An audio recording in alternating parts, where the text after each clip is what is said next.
In Course Admin of the relevant course, in the Users tab, you can click on Auto Groups. You can then decide to create a new group set based either on an existing profile field or on a custom profile field. A group set will group users together based on their input into the profile field that you specify.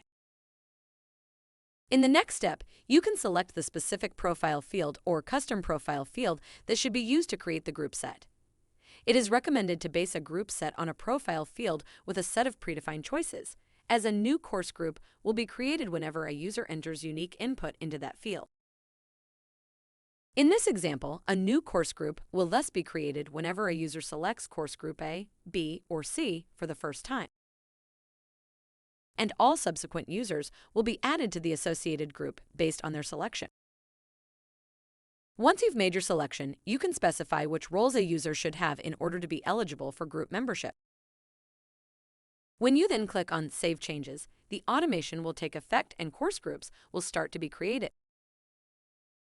On the Course Groups page, you can then keep track of which groups have been created and which users have been added to these groups.